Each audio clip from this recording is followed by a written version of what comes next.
Where'll you be going? Texas? Damn, son, where'd you find this? Go on, make it happen. And now here's Steve and Michelle. Welcome from the heart of Dripping Springs. We are Mallett and Michelle, hosted by me, Michelle Lewis, and Steve Mallett. Well, hey, Michelle Lewis, how are you? Hello, Steve Mallett. Hey, the show today brought to you by Nomic Power Solutions. Nomic Power Solutions. Nomic. Nomic, We potato, love 'em. potato, yes. Nomic Power Solutions, Emmy- Capital Farm Credit. Yes, Capital Farm Credit, and M. Elliott Studio. And Mallett Integrity And- Team Real Estate Pros. And, of course, Mallett Integrity Team. Who's our guest today? Our guest today is Jennifer Friedman with the Dripping Springs Art League.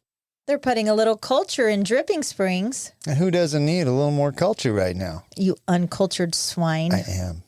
Yeah, we had her husband Steve on, 100 episodes 100 or so episodes ago. ago. She is, I guess she's in charge of membership at the Dripping Springs Art League, which is an interesting organization. I didn't know something like this existed here. Didn't know it either till recently. Do you consider yourself artsy?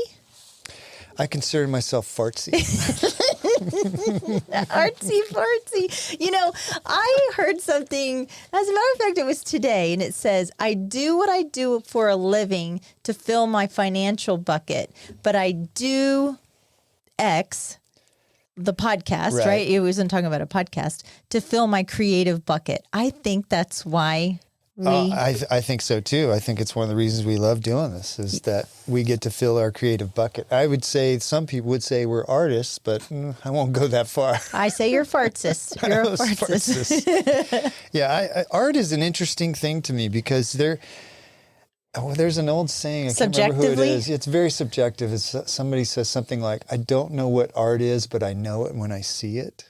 Yeah, I mean, just drive downtown. I remember you and I went to a house, but this maybe last year during COVID when we were really bored and we were driving around and there was some places that you found when you were running art out in front of houses. Oh, yeah. Do you remember that? I do. So, Austin is very musician friendly, art friendly. But it is funny, Weirdo-friendly. though, that sometimes somebody will say, I'm an artist and this is my art. And the average person looks at that and goes, that's not art. Yeah, it's not art. Yeah. But, so I don't know. Is it just beauty's in the eye of the beholder? I don't know. Well, Jennifer's going to come in and set us straight. So back to the Eclipse. How amazing was it? So I was all prepared to get up at 6 a.m. and drive in because traffic was going to be horrid. And it was like COVID times. It was. There was nobody on the road. There was nobody. I think everybody kind of heeded the warnings about it. But I'm from the position, I think the city did an amazing job. Lisa Sullivan and her crew did a great job. And better to be over-prepared than under-prepared is how I feel. And the energy on Mercer Street was amazing. We were at Pigpen. We were frog hopping across 290. Yeah. As a matter of fact, Anthony Hippolito was like, is that you guys trying to get across 290 jaywalking? So sorry. Yes, that would be me. You know, it was funny. The thing that popped into my head yesterday while we were over there at Mercer was that the city oversold the traffic issues and undersold how cool the eclipse was, because I was like a little kid when the moon completely covered and it was like that ring around it. I was awestruck. It was so cool. The clapping and the cheering and the oohing and the awing. And you did say something that was really funny because everybody right at that moment, there was a guy standing in front of us that had a telescope that he was taking some amazing pictures. Get to see those. And we were it was on my little live. I horribly tried to do live, but it's whatever. Thanks for all three people that participate. Yeah, thanks for indulging me. But we had these like little special glasses that you could put over your iPhone to take pictures and whatever. But it reminded me of like around the 4th of July when everybody posts pictures of fireworks. You're like, we all saw it. We were all there. We all saw the same eclipse. Now we get 3 days of Instagram and Facebook posts with your eclipse images. That's right. Well, and also, I don't know if anybody saw me out there, but I had a fairy Fairy wings. Everybody saw you out there. I had fairy wings. I remember when I stuck those on, and Todd and you, my husband Todd, and you were sitting there, and both of y'all just were like, "Oh Lord." I don't know how you pull that off, but you do pull it off. This is what we're in for. I could think of nothing so weird that I could wear that people wouldn't just make fun of me, but you pulled it off. This little girl came up to me and it made my day, the whole day. She came up to me and she said, "Excuse me, miss, but you're a very pretty princess." Aww. And I said, "Would you like to wear my wings?" And she goes, and she got real quiet. Oh. And I would have given them to her. If she had asked, I would have given them to her because they were $25 on Amazon.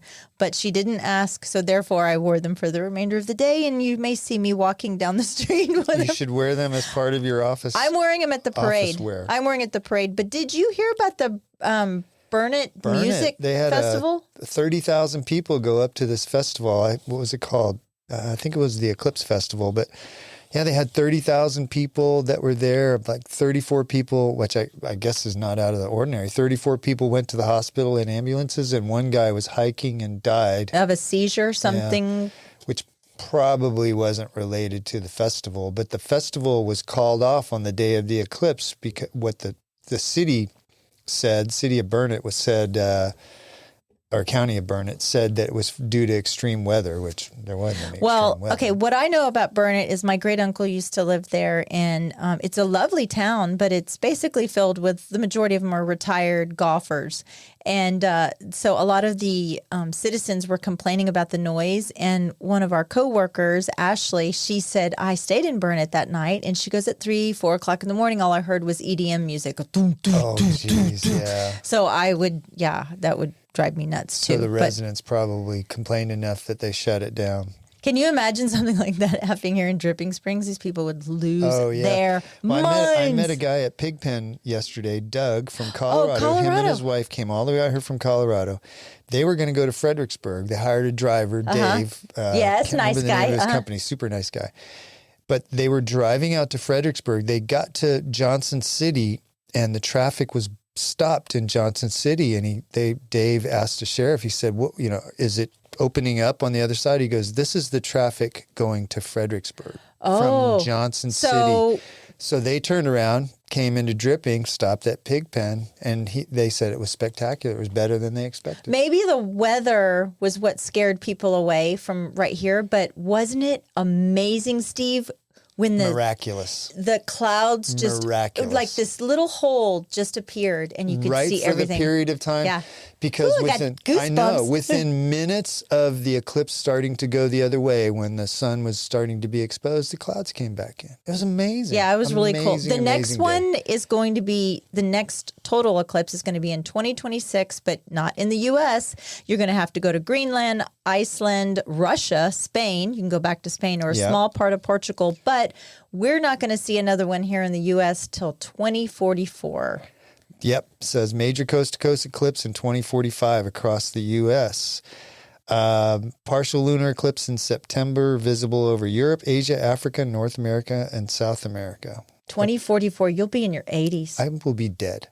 You'll be dead. You won't. I'll be just in my 50s. Yeah. Well, I might not be dead, but I'll be wearing a diaper. Which about the same thing. Will you wear my fairy costume then? Yeah. There are going to be a bunch of meteor showers. I was just reading something about that the other day. There was one in LA. Really good meteor showers this year. So look that up. I think there's 3 of them this year that last for weeks. So, that's cool. There was one in LA. I think it was last week, and people thought it was aliens, but I mean, it is LA, so that's quite possible. Oh, by the way, I got to mention to our listeners, we have those special Dripping Springs glasses available on eBay now. They're $100 collector's a piece. items. They're $100 a piece. Yes, $100 we got plenty. So let us know if you call and you bring me cash. I'll sell them to you for $50. $50. Yeah, it's a bargain. Or buy me a taco at Pigpen. Either one will work. Yeah. So Mallett on the market, brought to you by the Mallett Integrity Team. Brought to you by Mallett Integrity Team. Oh, I like that. There you go. This is my little real estate minute. I got a story yesterday. Senate Bill 238 passed in September last year that allows properties in cities ETJ, which some people hear that stands for extraterritorial jurisdiction. So we had Mayor Bill on explain there's the city limits and then there's a zone sort of outside of that called the ETJ that the city has some control, but not as much as they have in the city limits. So this Senate Bill 238 allows for people that own property in the ETJ to remove themselves from the ETJ without the city approving. So starting in March 14th this year, 300 properties have signed release petitions in the Austin ETJ to have their properties removed from the city of Austin. So, okay. So what are they a part of then? They've just become part of the county. They become part of Travis County. So a lot less regulation, a lot less hoops to jump through for development. I think it's been a boon for people that want to have a little more control over their property and not have the city being so heavy-handed, because they're very heavy-handed with development. I'm sure in Austin, I mean, we lived in the ETJ in Austin, and now we live in the ETJ in Dripping Springs. Right. But that's interesting. I'm wondering if there are, quote, restrictions if you're in a neighborhood like, a Belterra, that kind of, you can't just, you'll have, those are CCNRs, deed restrictions. But collectively, maybe they could say they wanted to be out. I don't know. I'm just throwing that would be hard because everybody in the neighborhood would have to do that. Well, but if you had 10 acres in the city limits and you didn't want to be subject to the city limits anymore, you could file this petition. That is interesting. I didn't realize that's what I read. I read a little bit about it, but I didn't realize that that's what that actually meant. Yeah. So then are you not subjected to any type of taxes that can't vote if your property is removed and you live on it, you can't vote in city elections anymore. I can't vote in city elections anymore anyway. For the city of Austin, but you also don't pay the city taxes. So, and there's a lot less development. So it's, it was something that came about so that cities could have control over the areas slightly outside of their city limits. But there's a lot of people now. And the Texas Senate passed this bill 238 that allows people to remove themselves from the ETJ. I think you're going to start seeing a lot more of that. That's very interesting. I think, people don't realize a lot of times why your address says Austin, Dripping Springs, or whatever it is. It's based on your post office that you use. That's right. Not necessarily in the geographical location. Yeah, so this is only properties. Well, this specific story is talking about properties in Travis County that are leaving the Austin ETJ. Remember, Bill Folds did. Mayor Bill Folds did say that it's also happening here in Dripping. So. Yeah, but then once you opt out of it, you can't ever opt back. You can't ever opt back in. Okay. So, I mean, there are some benefits to being part of city limits. Well. Okay, come on. Maybe, yeah, I know. That's probably a bigger question for another day. But it is interesting how many property owners have removed themselves from the Austin ETJ. Because, I mean, if I had a property just outside the city limits of Austin, I wouldn't want them having any control over my Especially property. Multi-acre properties. Yeah, that's right. Or something that could be developed into multiple home sites. Well, that was a really good one, Steve. Well, I like that. Good. I like that. We were talking about weather at the eclipse, and as we were sitting here, we got a tornado watch. Did we really? Yeah, we did. And so spring weather season is upon us right now. Welcome to Texas. If you don't like it, just wait. Can we get some of that rain stuff with this, please? There's a lot of rain going on, and I just want to get all that stupid oak stuff that comes down with it. But a lot of people that have recently moved here, you're not used to this Texas weather. We've talked about this in the past, but about the differences between the warnings and the watches. A watch, conditions are favorable for a severe weather event in a wide area, right? Okay. But a warning is where severe weather event is like it's occurring, it's happening right now. So again, like a watch, a watch covers a broader area. Warning is a smaller area. But then there's something I didn't know actually was on the level of tornado emergency. So it's not even a tornado warning. Well, because now that my daughter's up in Dallas, I've been paying attention. A tornado emergency is it has to do with how widespread the damage could be. So that means that you're in the tornado warning is already in place, but a tornado emergency is like, be careful because things are probably Have flying. you ever been in a tornado? Yeah, and I was outside the restaurant, and no, I actually.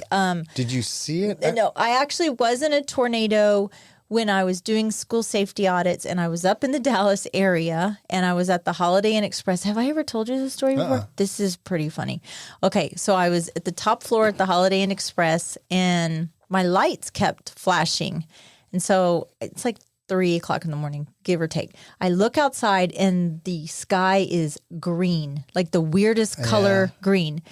And so I was like, okay, well, this is weird. So I turn it on the television to see what's going on, and there's no service, and it's just like this.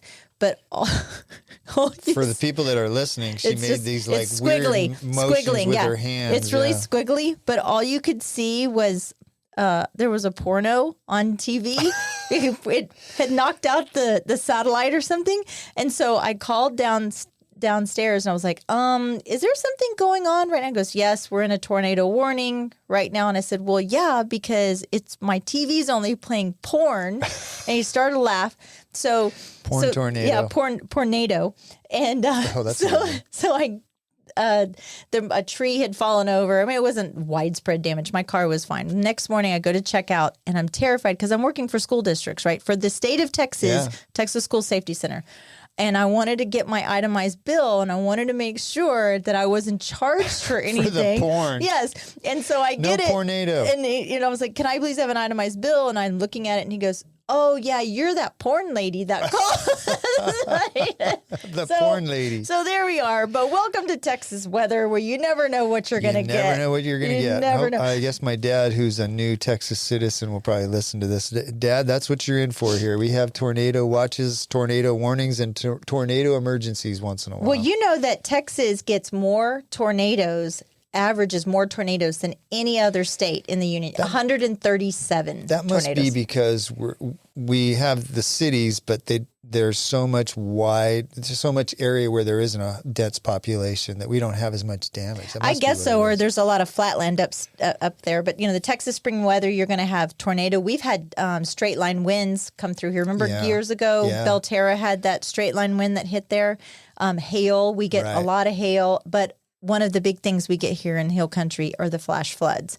And if you're not used to being, to pay attention to those. Don't drown. But apparently El Nino is fading. And La Nina, the wetter weather, is rising. And that's closer towards the summer. Does that mean we're going to have a cooler summer? Or a warmer summer? Maybe more humid and sticky. And we're just going to get rid of the rest of the people that moved here. Today, it's yucky. Yeah. Well, I've got a story about, did you know that your insurance companies are spying on you and your home using drones? It wouldn't surprise me since our homeowners insurance tried to go up, what was it, $2,300? Tried to go up or that did go up? Did you fight it? Yeah, we fought it. We canceled them. We got somebody else. Yeah. Well, insurance companies nationwide are using aerial images to assess property risks. They're flagging issues like damaged roofs or undeclared amenities. Is that just because they're lazy? They don't want to go up on the roof anymore? I think it's because, they used to do liability. Yeah. Well, they used to do drive-by inspections where a guy would pull up in front and he'd go, there's some trees, there's a roof looks okay, and he couldn't maybe see in the backyard. Now they have these drones, and apparently there was, I think it was 90-something% of the country can be seen with these drones. They're using drones, airplanes, and balloons for imagery. So when you're up for renewal, one of these balloons, drones, whatever, goes over your house and says the things they're looking for are the shape of your roof. Uh-huh. They look for the shape or the condition, okay. the condition of your roof. And the story here, I was like, that's a new one. No, the shape of your roof. This woman in California, she was actually dropped. They said her roof had lived its life expectancy, and she asked for the pictures, and they wouldn't give them to her. This was Allstate. And she had a roofer come out, and that roofer said, you have at least 10 more years left on your roof. So they canceled her based on that? They canceled her, yeah. But they're saying that the way the insurance companies are using these, they're not using them just like as a general let's inspect for people. They are actually looking for properties where they can cancel because they can cancel their coverage. We got to get this crap under control. Insurance Seems like has got to be, there's something got to be, a better way has to be done. You know, when Todd canceled and got a new insurance company, one of the questions was, how many animals do we have? Yep. And then do they bite? And Todd's like, that's real. Like, do they bite? Like, what am I going to say? Yes? Yeah, I know. Well, some of the other things that they look for are trampolines. Okay, yeah. They'll ding you for that. Uh-huh. They look for undisclosed pools. So if you have a pool, they want to charge you more. We have a pool. Yeah. They look for, this is kind of a newer one, branches that are very close to the roof. And Paul was telling us. Paul Guerrero was telling us that now Allstate doesn't want a roof within 10 feet of a limb within 10 feet of your roof. Yeah, because the average, I think they said, was 5 feet, and he said Allstate is saying 10 feet now. Yeah. And so, like an idiot, I said that to my husband, and now he's wanting to chop my nectarine tree, geez. And I said, you touch it, you die. Touch it, you die. Yeah, so... Well, but I guess there's a method behind the madness. Yeah. There's some consumer advocate groups out trying to have the information that these companies are gathering, have it be made available to the people that are insured. If they get canceled, you should be able to see the pictures and the reason why. What is the thing that Paul always talks about, the clue report? Yeah, that tells you what kind of insurance claims have been filed against the property. So, like, if you're interested in buying a home, you should always have the clue report. That's right. Pulled.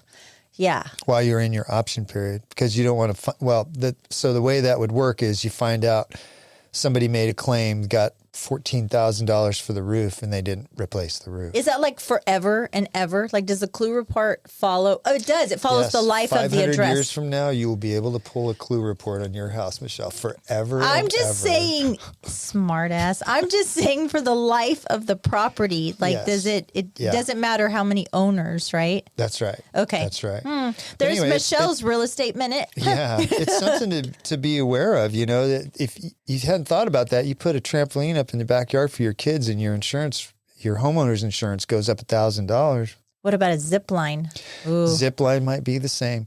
But the thing is, based on this story, they wouldn't tell you that. They'd just say, hey, we've reviewed your property and now you're instead of $2,000, it's $3,000 a year. See, that doesn't make sense to me because, like, if you're a health insurance and you're denied, you have to say why you were denied. It's different for homeowners insurance. Well, okay. Well, there's enough lobbyists out there, I'm sure, that are lining their pockets. We'll see. Like I said, there's some consumer advocate groups that are pushing for this to be more disclosed. Yeah, you do that. Yes. Let me know how that works out for you. I know. Homeowners insurance is just crazy now. I used to be able to get good insurance for, $800 or $1,000 a year. You're lucky you can get it for 3 times that now. How much do you pay for your homeowner's insurance? I'm at about $1,500, but my house is tiny. See, ours was going to go up to $5,300. No way. Yeah. Oh, and we got our appraisal yesterday. Yeah. Or from the Hayes County Did you? appraisal. I haven't got mine yet. Yeah, they valued our house. Now it's officially, we've hit over $1 million. Did they raise it again? Yep, it's official. Okay, Hayes County, how do you justify that? The real estate market, you can read any newspaper story out there. Home prices in Austin have dropped 10 to 20% in the last year and a half. It's official. How can you raise them? Does that make me a millionaire? You're a millionaire. Oh, wow. No. You got to take off how much you still owe in your house. Oh, well, I'm a 600,000-aire then. Congratulations. Well, anyway, it's something for people to be aware of, that if you get a cancellation in there, you should ask your insurance company why and see if they'll give you the documentation. And there have been people that have said, hey, you canceled me because you said there was a story, you canceled me because you said my roof wasn't good. The roof's only 2 years old. So it's like they photographed the wrong property or the information. I mean, sometimes information is wrong. And if they don't tell you, next time they come to your office and deliver cookies to try to sell you insurance, yell at them. You yell at them or you throw them in your trunk until they tell you. Until they give you a better rate. Paul Guerrero. So, yeah, that's right. Well, let's take a little break and get Jennifer Friedman from the Dripping Springs Art League in here. Are you tired of being left in the dark when the power goes out? Say goodbye to blackouts with Nomic Power Solutions. As your full-service Generac dealer, they offer individually designed backup power solutions. From start to finish, they've got you covered.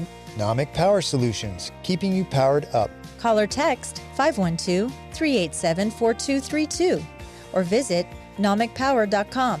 Follow on Instagram at Nomic Power for updates. Nomic Power Solutions. Protect your home, protect your family, stay ready. Proudly sponsored by... At Capital Farm Credit, they understand that owning land is more than just a transaction. It's a legacy, a future, and a place to call your own.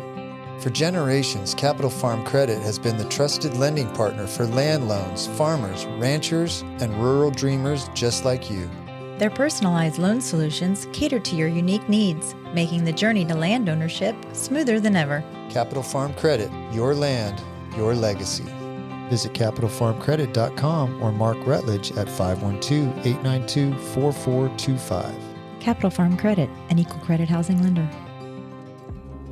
Interior design should be an investment in your life and home. Let M. Elliott Studio transform your space, where interior design meets excellence in Central Texas. Beyond just selecting colors and furnishings, team principal and owner Montana Elliott is a trained and licensed interior designer. With her knowledge of architectural principles, building codes, space planning, and design theory, her team will work with you to understand your needs and lifestyle. From concept to completion, M. Elliott Studio is committed to enhancing your space with a timeless and classic style. Ready to redefine your space? melliottstudio.com, 512-781-0224. This portion of the show is brought to you by the Mallett Integrity Team of real estate professionals. They are based in Dripping Springs and bring you over 45 years of combined experience helping people reach their hill country real estate dreams. When you want the best in town, call them at 512-829-2062 or look them up at mallettintegrityteam.com. And now, here's Steve and Michelle. Welcome back. We are here with Jennifer Friedman of the Dripping Springs Art League. Jennifer, welcome. Thank you. Thanks for having me. We see you brought your emotional support husband here in the corner. We won't let him talk. I have him duct taped in the corner. Steve, you're not allowed to talk. Thanks for coming on the show, Jennifer. Thanks for having me. Yeah. So Steve, when he was on the show, told us how you guys ended up in Dripping Springs. So somebody can go back and listen to that episode and hear about how you guys came here. But where'd you grow up? Well, I grew up in Kansas. Okay. And I lived there until I went to college, and then I moved to Houston. That's right. I saw that you went to the University of Houston. Mm-hmm. Do you have an art major degree? No, nothing like that. I just regular business with an emphasis in human resources. So that was, I guess, looking back, that is kind of where my people connection was. Yeah. So... What did you think about Houston? Was that the first place in Texas you lived? Yeah, I never imagined that I'd ever live in Texas. Yeah, Houston is my least favorite of all of the big Texas cities. So did you graduate from Houston and never leave? You've been in Texas ever since? I've been in Texas off and on for the last 30 years. We did 3 years overseas from 2005 to 2008. And then, before that, we went to Detroit for 2 years. So I had 2 babies within 2 years over there. Ooh, wow. In Detroit? Uh-huh. Oh, goodness. Yeah. Way to go, Steve. Jennifer, have you always had a love of art?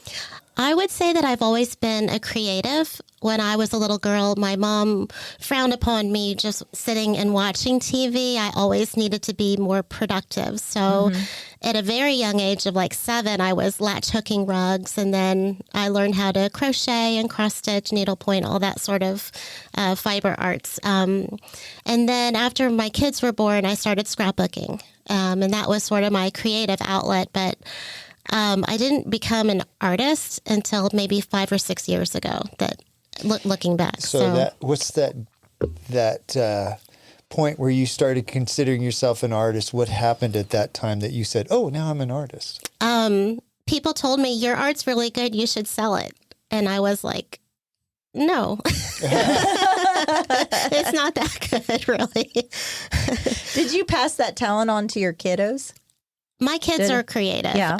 I have, Gwen is the reason why I got into art. This in the last 6 years or so is she was artistic and she loved to create things. And we were trying to raise money for a school that she had attended. It was a post-high school program for people with Down syndrome.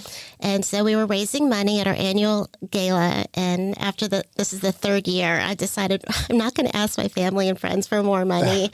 We're going to have a little art gallery. And so I started watching YouTube videos and I thought, well, what is something that the two of us could have fun doing together? And I came upon the flow art and I showed Gwen and she really liked the idea. What is that? Well, it's kind of like you take cups of different colors of paint and you kind of you take another cup and you layer the different colors into that single cup, kind of like that sand art where you put different layers of colors so you can see the divisions.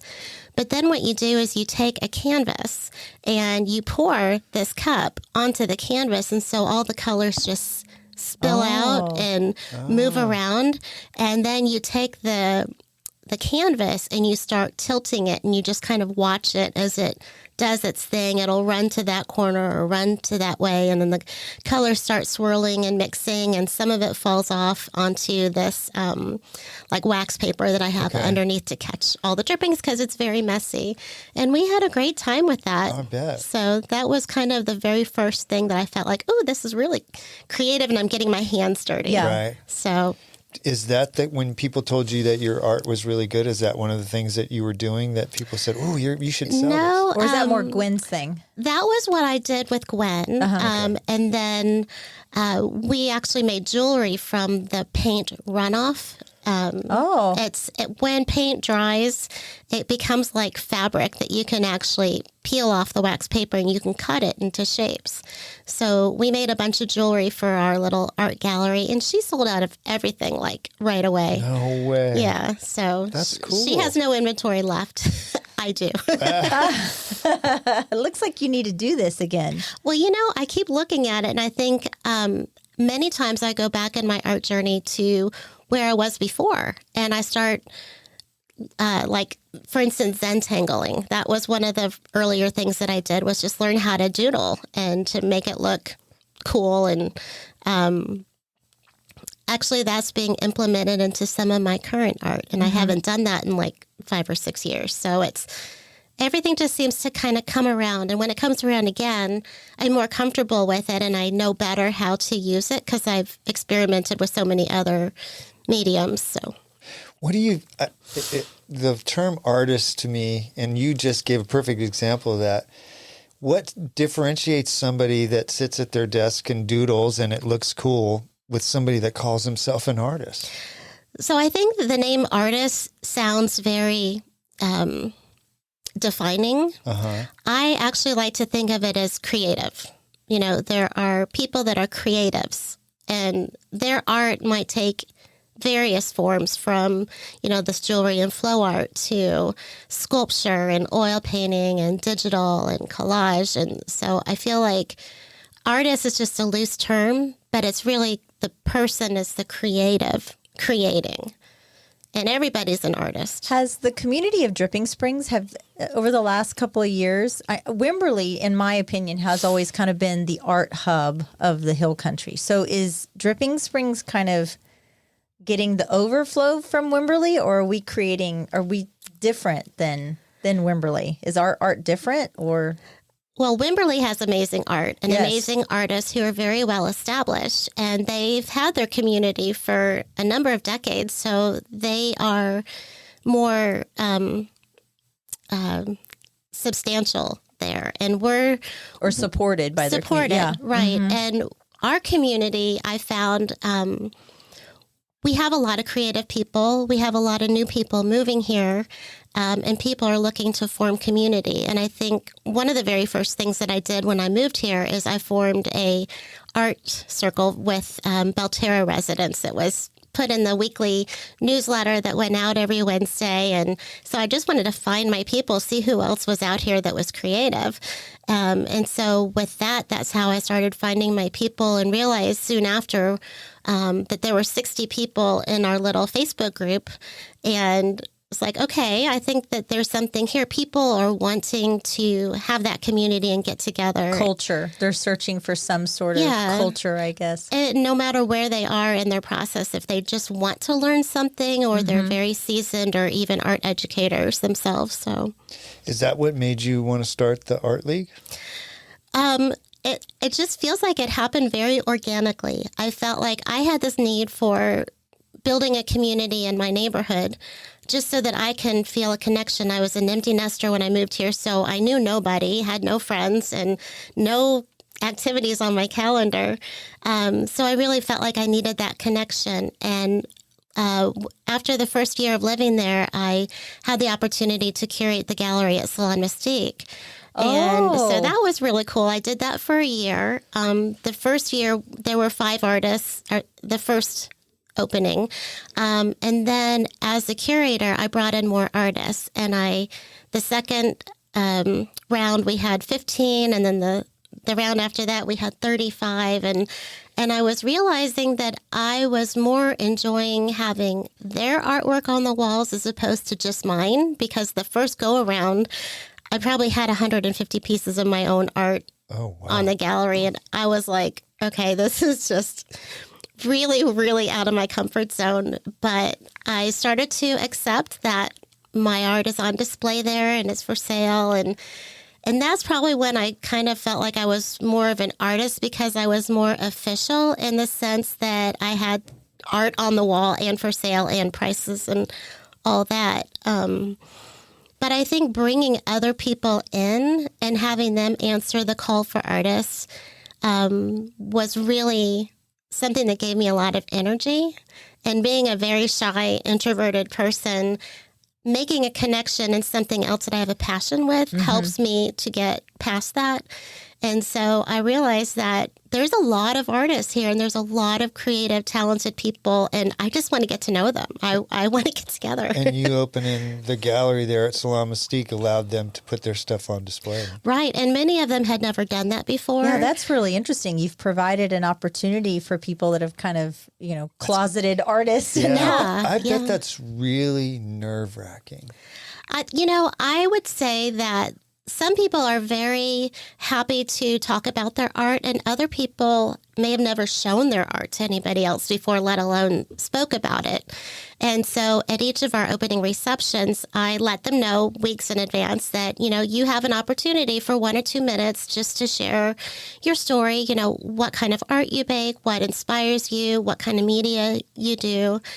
And little by little, people were stepping up to the mic and sharing. And by that last go around, we had like 4 or 5 other people that were like hemming and hawing the whole time, who were kind of sneaking up on stage as I was trying to get them to, come on up, come and share. Oh, that's cool. So, but it is to show something that you've created to other people. It's sort of an intimate thing, and you're exposing a part of yourself that's been very private, and I think that probably makes a lot of people. Hello, do you not see what we do now? I know. Oh, well, it's true. I mean, we get on here every week and talk for an hour, and it's we expose a lot about ourselves. It's nerve-wracking sometimes to do that, but as an artist, you work on something for hours and hours, and you probably refine it and you play with it, and then one day you hang it on the wall and you wait for people to go, "Wow, I really like that," or that's just okay.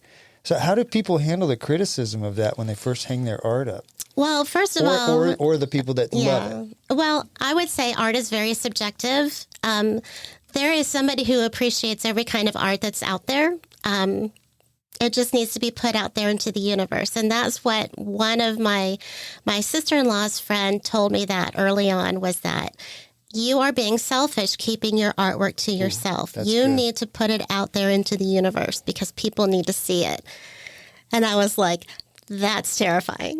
Yeah. Yeah, because you're almost like exposing a part of yourself that you're doing it for yourself as a creative outlook. And then does that change the way, like a piece of art that you create, knowing somebody else is going to see it versus you just seeing it or your family seeing it? Well, I think there's a difference in creating art for yourself and just enjoying the process and enjoying how it turns out, whether it's good or bad. But I think that it's something different when you're turning it into a business and your intention is to create beautiful art, but it may not connect with you as the artist. And I find that to be very difficult. So, like if it's a commissioned piece or something like that, like I need you to paint, I don't know, Steve on a unicorn. Can you do that? And in watercolor. Yeah, I could see that. If you're not connected to it personally, it's probably hard. It's like singers that really put themselves into a song, that you can just tell they're really into it versus somebody that just stands up at the mic doing karaoke, It's like there's no passion. But you can tell if somebody really put their passion into a piece. Tell us the purpose and mission of the Art League. Well, the purpose of the Art League and the mission is one and the same, and it's very simple. It's art, community, and connection. We had our first meeting was in August, where we announced it to every Facebook group next door in the whole community, saying, hey, we're wanting to create this Art League and we just want your input. And we were shocked to see that we had over 50 people attend that very first meeting. Wow. And at that point, we were thinking, I'm not even sure that this is really a go. I mean, what are we doing? We just can't do it. Just, the handful of us, we need a community. And so I think that just validated that what we had thought about and put together was something that was very well received, very well needed, and very well wanted. Yeah. So you're membership driven, right? Because it's a nonprofit. Do you get any grants or anything from, or have y'all started that process yet of starting to get grants? We have. One of our members is writing grants, and we do have one that we're waiting to hear back on. And I know that there's a few more she's applying for, but we would love to have more help with that. Yeah, that's a special skill that people have. Definitely. Would you say then that the purpose of the Art League, the biggest part of the mission is just to build community? I would think, artists are funny because they all want different things. So we are a wide umbrella. We have something for everybody. So, somebody might only want to do the plein air outings, and that's great. And some people may only want to do the socials, and that's great too. We just want to be there to get everybody to whatever their next step is. That's cool. So what kind of events have you guys hosted so far? So we had a pop-up art show at Jester King. That was in February, and the turnout was amazing, and we had many artists that were there that sold their artwork that had never even shown their art before. So that was very exciting. Why is it a pop-up versus an art show? Well, do you know what a pop-up is? Don't you? I know, but why you just call it an art show? If a pop-up is sort of like, I'm gonna throw something. Here we are. Oh, seriously. I mean, you planned an art show. Why didn't you just call it an art show? Well, because it's at the Jester King. It's not where they're traditionally. Okay, oh my goodness! Please file all complaints with Mallett and Michelle. Attention, Michelle.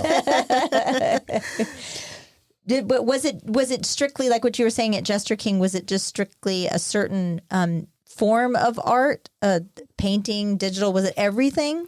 Well, we had 20 different artists that were there showcasing all sorts of things that they do, from jewelry to sculpture, and there was junk journals and clothing. And what's a junk journal? What's that? Really super cool. What that is, I've never heard of that. So I don't remember the name of the artist, but she probably had 20 or 30 of these books that you would just journal in, but she's recycled them and upcycled them from, the mailers that you get to packaging and just all sorts of recycled bits. And she just puts them all together so that each page has like a little pocket you can open, or there's a page within a page, or there's pockets. So it's pretty cool.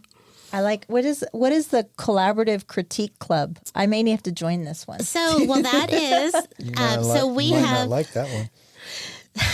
So we have different clubs, and they are member-driven clubs, and we had several artists who actually wanted to get the support from other people to help them. A lot of times people get stuck with where they are in their art and just kind of need help going to the next step and seeing, well, how can I tweak this? What's wrong with it? Is it not balanced? Does it have enough contrast? Something's missing and I don't know what it is. And just getting other people's ideas can really help you get past that. Is this taking up full time for you now? This sounds like a lot of work planning all of this. So fortunately, we have a wonderful leadership team, so it's not all on me. So it does take a lot of us to put together all the programming that we do. What is your favorite part of doing all of this? Connection. Yeah. Seeing other people connect with other people. We had a new member coffee a couple months ago, and I was so excited to hear that some of the members that had just met each other found that they had something in common, that they wanted to get together and create art. You're building together. A community. Yeah. That is really interesting. And to me, that's what it's all about. And connection as far as, selling artwork and just having people say, oh, I really like that. Or they're like, oh, this is what I see in that. And I'm like, that's not at all what I drew, but that's really cool. I like hearing what other people see and how it affects them. Is a lot of what you do sort of abstract? Recently, yes. Yeah. But I went through, after my flow art phase, I started doing more realism, where I was trying to capture like real pictures from our travels or people. And I found that I was getting really, really detailed and really tight. That was becoming very stressful. Oh. And doing abstract art is very intuitive, and it's something to not stress out about, and it's just about the play and have fun. So I switch back and forth a lot, depending on my mood. Oh. So are most of the people that are members now, or are any of them formally trained artists? Yeah, we have several members that have art teaching background. Okay. And some of them are sharing that with us by hosting events and things. That's what I was going to say. Yeah, if you hold this art classes. critique Yes. club, yeah. Yes. Do you have any type of partnership with any of the schools, high schools, or here locally? Not officially yet, but we do have members that are active with the schools with their art programs. So we're looking forward to helping the younger students just learn about a career with art and what that means and what it could be for them. And it's pretty exciting. I think where the kids are, that's like our next generation of creatives. So you're still a very new organization also, but I can see a lot of room for growth in that sense. There's an artist in town that I've been seeing on Facebook occasionally, and he's doing these murals, and I think they're absolutely here in Dripping. Yes, and he's doing them on the side, and you run around Austin all the time, and those murals are super cool. In Austin, that would be really neat to kind of incorporate that, like some mural art. We love the idea of having art in public spaces, and we have something that we're working on. Soon. I have an idea on the back of this building right here with the daycare. Paint something, please. Can you please paint? You know what? It's funny about the murals, going back to that. One of the most photographed murals in Austin is a green wall with the words, I love you so much, and that was painted in red. I bet that is photographed 1,000 times And do you know how that came about? Mm-mm. So I'm going to get this story. I'm going to make some of this story up. But I think it was like from the coffee shop, it was the two women that owned it, and one of them was having a bad day, and the other one just went with a can of spray paint. It was green, and she just painted it on the side of the wall. It was just happenstance. Art. And it's been vandalized a couple of times, but even like in Dripping Springs, they've created it. I think the ladies at Mercer Street and stuff like that have created that. That's cool. I like that. Where are you guys located? We are not a brick and mortar. Okay. So do you have plans? We would love to have a place. We would love to have a place even on Mercer Street. That would be so cool to have a space where we can show art, have our classes and our clubs gather and workspaces, and I wonder we would if love there's that. a business somewhere on Mercer that could give you guys part of their space to do that. That would be amazing. I'm all for that. Putting it out in the universe I right am, now. yes. Listeners. Yes. Yeah. How many members do you have now? We have 74 members. Wow. And we have like 750 followers on Instagram Wow. in like a year's time. That's maybe amazing. a year and a few months. That's really cool. Tell us how much it costs to be a member, and do you have to be an artist to join? So it's $35 is the minimum to become a member. No, you do not have to be an artist to be a member. You can just So join. you can join, Michelle. Oh, good. You can join just to be in the know of what's going on. Yeah. Being able to get our newsletters and things like that and see where we are in the community. And, you know, if you want to go and see when we're having pop-ups or when we have a art and public spaces opening or something. So you're trying to increase the membership. Is there a way for businesses to be involved, like corporate sponsorships or something like that? Yeah, we would love that. Do you have a program for that now? Listen, HEB. Yeah. We have, currently we have different levels. This first year we have what's called the Founding Circle members, and those are businesses or people, individuals or families who believe in us so much that they want to really help us to get there quicker. So we have different levels of sponsorships for that. And we're going to be coming out with some more fundraising levels as far as like businesses and corporations go. That's something that we're working on currently. You know, kind of living all over the world and raising your kids, and your husband's an author as well, so you've been able to travel with him all over. What do you find unique about Dripping Springs that you don't kind of find outside in the world? I have always said that Dripping Springs is like a vortex of really good things that happen. Ever since we moved here, ever since we got our house, it just feels like everything has fallen into place. And I love the feeling of knowing that everything's going to be great. And I can't wait to see who I meet next and what that leads to, and connecting people together. It just feels like a place That's a funny thing for an introvert to say. I know. Yeah, but I strive. The in connection is important to me. Yeah. On my own terms, of course. Yeah, of course. And I was reading through the website, and it looks like one of the things you guys do is teach artists some basic business principles. Is that part of the mission too? Yes. I think that's really interesting. Well, we did have a lot of people who would like to learn how to sell their art. Maybe they have never done that before, or that's their next step in their journey, or they're very well established. And so we do every quarter a panel where we try to answer questions to help them in the next step of their business, or even just to learn about what there is out there. The last one we had was how to get your artwork into galleries. Mm-hmm. And so we had 3 gallery owners that were our panelists that would answer their questions. Oh, that's interesting. You know, how do I get my art? How do I get the courage to show you my art? You know, what's the process? What form do I fill out? What was your biggest takeaway from that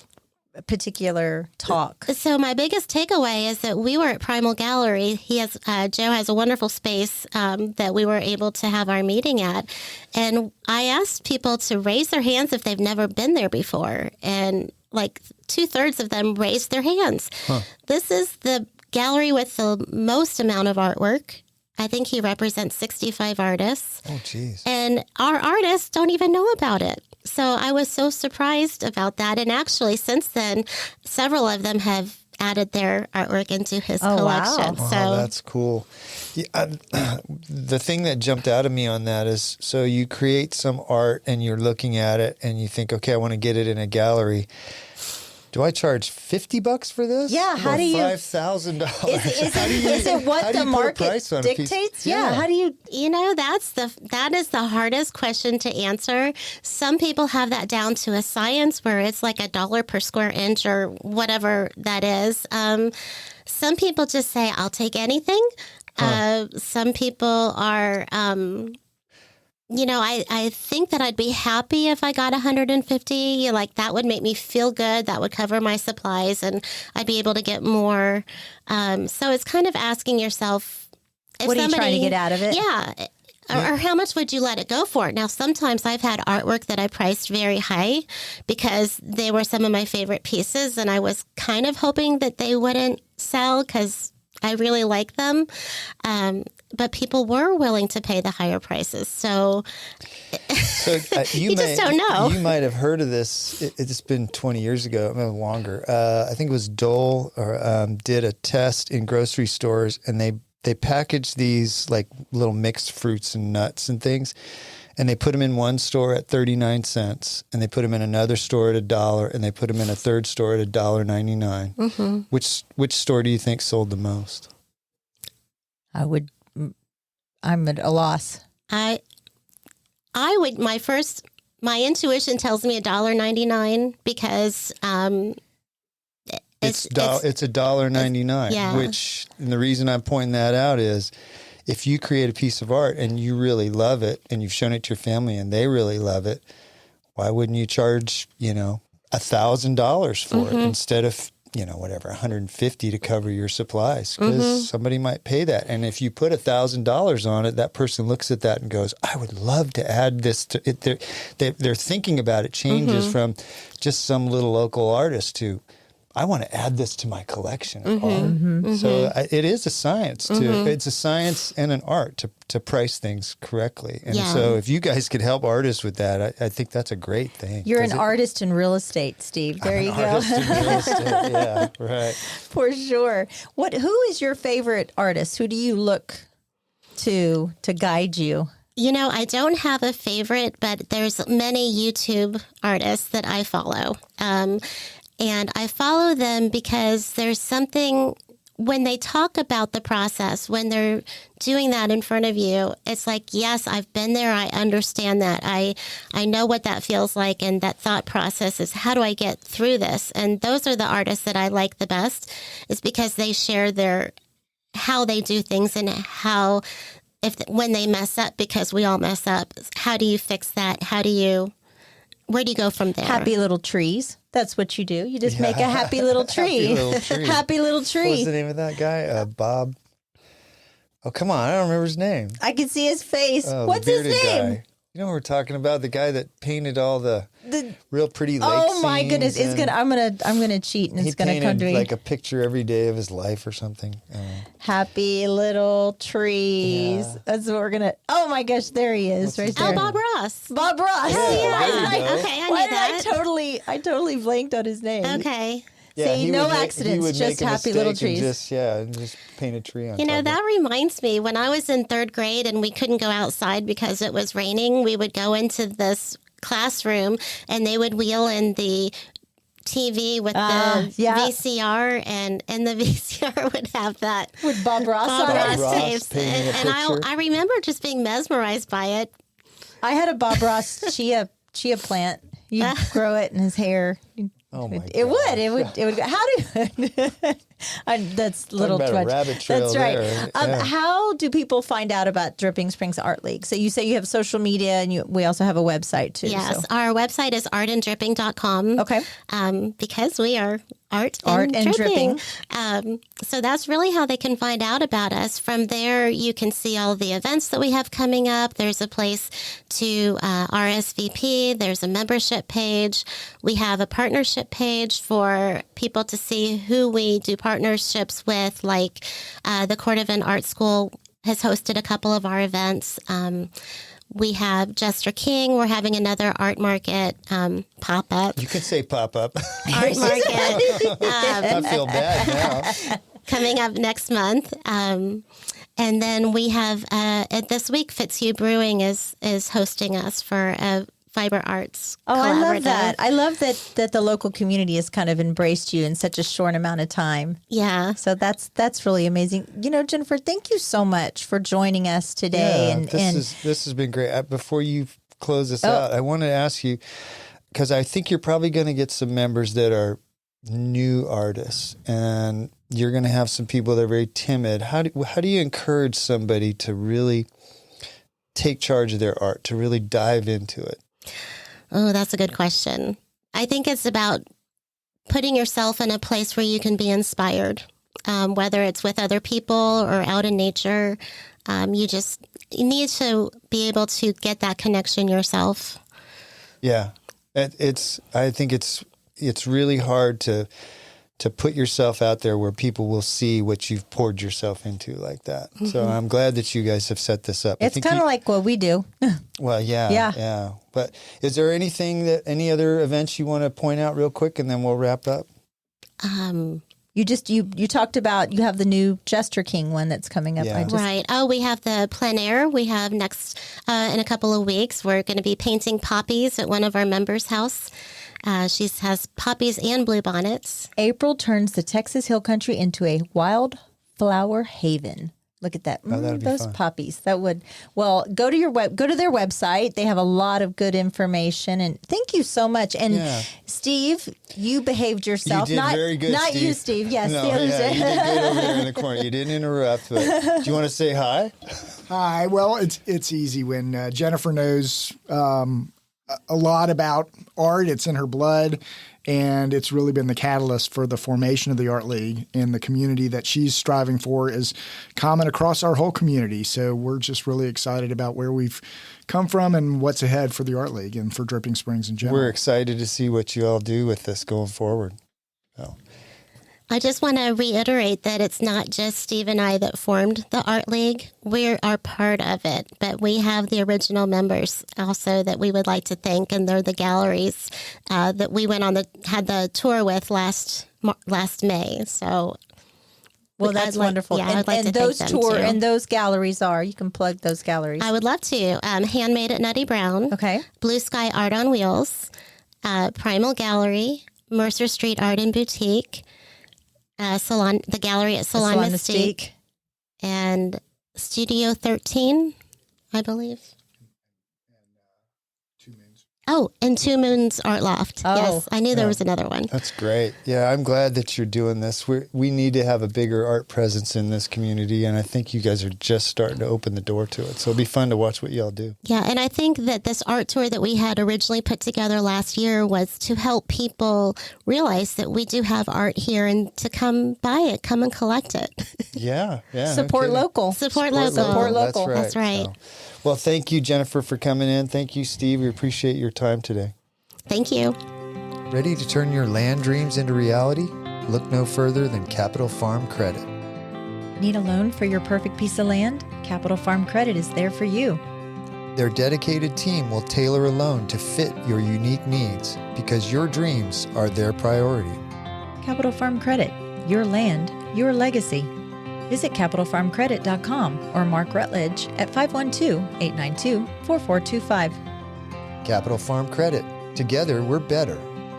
Capital Farm Credit, an equal credit housing lender.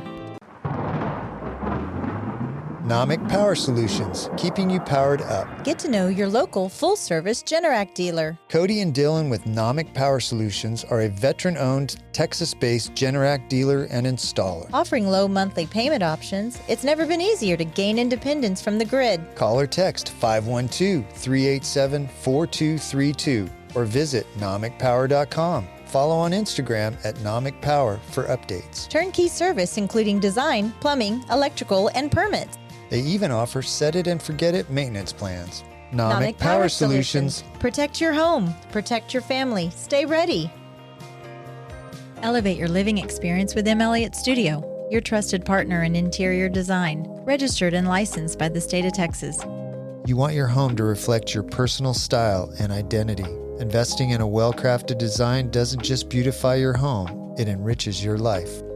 Team principal and owner, Montana Elliott, understands the profound impact of a thoughtfully designed space. From remodeling to full design, M. Elliott Studio is the first step to unlocking your style. Turn your aspirations into reality. Tailored to your taste and desires, M. Elliott Studio will work to create an environment that embraces your style with style. Your space, their expertise. melliotstudio.com 512-781-0224. This show has been brought to you in part by the real estate pros at the Mallett Integrity Team. When you're looking to buy or sell, you need them on your side. Why settle for less when you can have real estate done right? Give them a call at 512-829-2062 or get more info at mallettintegrityteam.com. You know you like us, so go now to Apple Podcast or Spotify and leave us a review. Why don't ya? We love your feedback and comments. Email us at mallettandmichelle@gmail.com. Thanks for putting up with us.